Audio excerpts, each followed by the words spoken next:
Assalamualaikum warahmatullahi wabarakatuh. Saya Khadijah Makarim. Topik kita kali ini adalah cara menentukan lokasi penelitian.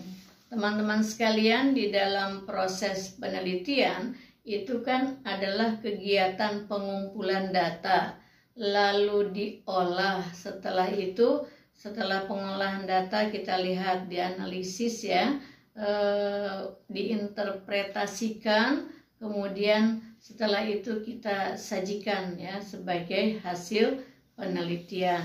Nah, penelitian itu adalah proses penemuan informasi secara sistematis. Ada prosedurnya yang dapat dipertanggungjawabkan. Nah, pada penelitian itu, apakah itu penelitian kuantitatif, apakah itu penelitian kualitatif, teman-teman membutuhkan lokasi tempat penelitian ya. Kalau mungkin di bagi teman-teman yang meneliti di program studi kimia, biologi, fisika mungkin di laboratorium, tapi yang penelitian ilmu-ilmu sosial kita membutuhkan lokasi yang bukan di laboratorium, mungkin di perusahaan, di sekolah, mungkin di luar misalnya petani dan sebagainya. Kita lihat mungkin di pasar ya kalau memang kita membutuhkannya. Jadi banyaklah lokasi, bisa di rumah sakit dan sebagainya. Nah, pada kesempatan ini saya ingin membantu teman-teman bagaimana pada saat menulis di bab 3 pada bagian metodologi penelitian itu kan ada subbab yang menjelaskan di mana tempat penelitian kita. Kemudian kita menjelaskan mengapa memilih tempat penelitian itu. Ya, jadi kalau kita lihat lokasi itu harus dijelaskan dengan baik ya dan tepat. Kenapa kita memilih lokasi penelitian tersebut? Agar bisa diketahui bahwa penelitian kita itu benar-benar dilaksanakan ya. Jadi bukan penelitian yang fiktif. Jadi istilahnya kalau mau diuji dicari penelusurannya, ini orang nih meneliti di mana, ini mahasiswa ini penelitiannya di mana gitu kan. Oh, pas dicek, oh iya benar. Bahkan kadang-kadang ada juga dosennya yang ikut misalnya mensurvei, mengamati pada saat mahasiswanya melaksanakan penelitian di suatu tempat. Nah, jadi supaya penelitian ini ya tempatnya itu pas ya, sesuai dengan tujuan penelitianmu, kemudian sesuai dengan masalah yang ingin diselesaikan. Pada kesempatan ini saya ingin membantu teman-teman mahasiswa bagaimana cara memilihnya supaya tidak salah pilih. Jangan sampai ketika sudah melaksanakan penelitian, loh kok kayaknya nggak cocok gitu. Tidak dapat menjawab permasalahan yang sudah dirumuskan. Nah, ada beberapa pertimbangan ya. Yang pertama itu adalah pilih lokasi yang benar-benar kamu kenal. Ya, jadi itu yang pertama, jadi lokasinya tidak asing. Dan yang kedua, supaya efisien, tidak terlalu banyak menuntut biaya, ya membutuhkan biaya, pilih lokasi yang mudah dijangkau ya. Jadi tidak terlalu jauh dan tidak terlalu sulit. Kalaupun jauh misalnya, transportasi yang menuju ke lokasi tersebut itu mudah ya, jadi tidak ada kesulitan. Kemudian yang ketiga, pertimbangan yang ketiga, kalau kamu masih bingung di mana ini lokasi yang harus dipilih, mintalah rekomendasi dari orang-orang yang terpercaya, yang paham atas penelitianmu. Misalnya ada keluarga, dari dosen pembimbing misalnya, atau dari teman ya, atau mungkin dari expert ya di bidang penelitian kamu, misalnya kira-kira ini yang cocok lokasi mana yang ada masalah ini misalnya. Kemudian pertimbangan yang keempat adalah lokasi penelitian adalah suatu tempat di mana kamu kan bisa menangkap keadaan yang nyata yang nanti akan diteliti, yang sesuai dengan objek yang akan diteliti. Itu juga menjadi pertimbangan yang keempat. Kalau misalnya semuanya ada, mudah dijangkau, hubungannya baik, ada fasilitas, tapi kalau penelitianmu tidak dapat dilaksanakan dengan baik, di situ ya nggak usah dipilih, ganti lokasi lain. Kemudian yang kelima, jangan lupa kaitan dengan yang tadi adalah pilih lokasi yang sesuai dengan karakteristik penelitianmu. Apakah penelitianmu kuantitatif ataupun kualitatif?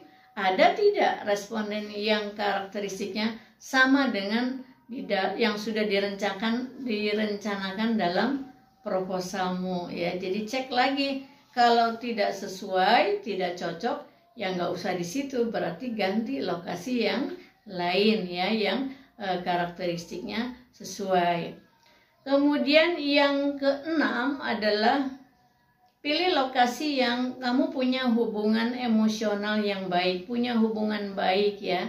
Jadi misalnya contoh ya, kamu sekarang sebagai karyawan di perusahaan itu, kalau penelitiannya di perusahaan, kamu bekerja di situ misalnya, atau kalau guru misalnya, atau teman-teman alumni dari satu sekolah misalnya, dan sebagainya. Tapi kalau saya sendiri tidak terlalu menganjurkan kalau misalnya teman-teman sambil kuliah sambil bekerja, lalu penelitiannya di tempat pekerjaanmu, misal di perusahaan di mana tempat kamu bekerja, atau mungkin kalau rumah sakit misalnya yang mengambil manajemen rumah sakit, kamu sambil kuliah sambil bekerja menelitinya di rumah sakit di tempat kamu bekerja, itu saya tidak terlalu merekomendasikan karena itu ada kekurangannya. Di antaranya adalah cenderung kurang objektif ya. Dan yang kedua kekurangannya, kalau kamu punya hubungan baik dengan pimpinan perusahaan, pimpinan lembaga di mana kamu bekerja, itu penelitianmu bisa lancar. Tapi kalau hubunganmu kurang baik, misalnya tidak mendapatkan fasilitas dengan baik, itu malah biasanya akan terhambat penelitiannya ya. Jadi kalau bisa sih ini dihindari ya, karena tadi yang utama cenderung kurang objektif. Nanti kamu takut melaksanakan penelitiannya, itu tidak fair ya, tidak nyaman gitu. Kemudian bisa jadi di tempat PKL. Dulu kamu PKL di mana ya? Kalau mahasiswa yang dari keguruan misalnya PPK ya, pada saat mengajar di mana sekolahnya, praktik mengajar itu kemarin di mana, bisa kembali lagi ke situ. Atau mungkin ada tempat-tempat yang kamu pernah observasi melaksanakan tugas-tugas kuliah, itu kan sudah ada hubungan baik dengan pejabat pemerintahan setempat ya, masyarakat setempat. Nah itu teman-teman sekalian. Namun ketika itu kan semua yang saya sampaikan adalah alasan-alasan yang lebih banyak informalnya ya. Tapi kalau sudah dipilih, nanti kamu harus menentukan dan menseleksi dan cocokin dengan alasan-alasan yang ilmiah gitu ya. Jadi nanti pada saat ditulis di proposal, mengapa kamu memilih lokasi itu, ataupun pada saat seminar, pada saat sidang, itu alasannya tidak boleh yang tadi yang informal, harus alasan yang ilmiah. Kenapa? Karena kita harus berorientasi pada kebenaran, harus objektif, rasional, dan dapat dipertanggungjawabkan alasannya ya. Jadi jangan karena saya bekerja di situ, atau karena ada fasilitas yang diberikan oleh siapa, keluarga, kerabat, dan teman, misalnya, bukan itu ya. Itu langkah awal aja. Nah baik teman-teman sekalian, ini hanya saran ya, agar teman-teman di dalam melaksanakan penelitian bisa lancar ya. Kenapa? Karena di dalam proses penelitian kita harus ada kemudahan ya, supaya tidak ada hambatan yang berarti. Jadi jangan lupa, carilah yang kira-kira ada kemudahan, ada fasilitas yang bisa kita terima, dan juga ada hubungan baik ya dengan orang-orang di mana kita akan meneliti. Kemudian jika dari lokasi yang tadi saya sampaikan, teman-teman ternyata tidak mendapatkan masalah ya, artinya tidak sesuai karakteristik ya dengan apa yang akan diteliti, ya berarti cari lokasi lain yang relevan ya dengan penelitianmu. Nggak usah dipaksakan, nggak apa-apa lokasi yang baru sama sekali, tidak ada yang kenal misalnya secara pribadi, tidak ada hubungan emosional karena nggak pernah melakukan observasi atau praktik kerja di tempat itu, nggak jadi masalah ya. Yang paling penting adalah kemampuanmu menyesuaikan diri. Jadi kalau nggak cocok tadi yang saya sampaikan yang sudah dikenal, ya cari lokasi lain meskipun di situ tidak ada yang kita kenal secara pribadi.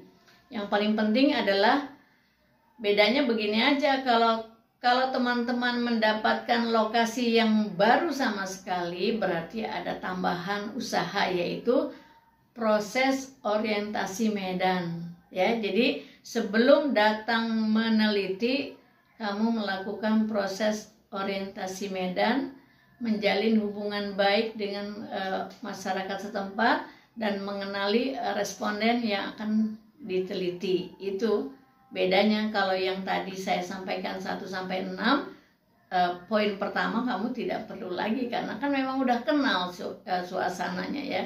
Itu aja sih bedanya. Jadi butuh waktu yang lebih aja di dalam mengenali responden ya yang akan menjadi target penelitian kita.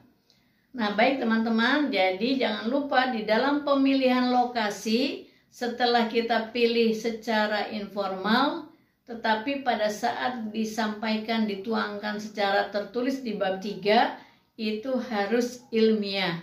Lalu pada saat seminar proposal, pada saat sidang skripsi, juga harus disampaikan nilai-nilai ilmiah dari pemilihan lokasi tersebut ya. Jangan karena kita ada kedekatan informal. Baik teman-teman sekalian, itu saja bagaimana kita mencari lokasi penelitian yang cocok, yang karakteristiknya sama dengan yang kita rencanakan. Mudah-mudahan bisa membantu teman-teman di dalam mempercepat menulis proposal. Semoga proposalnya langsung di ACC dan bisa cepat melaksanakan penelitian. Mohon maaf bila ada kekurangan. Sampai ketemu di lain kesempatan. Assalamualaikum warahmatullahi wabarakatuh.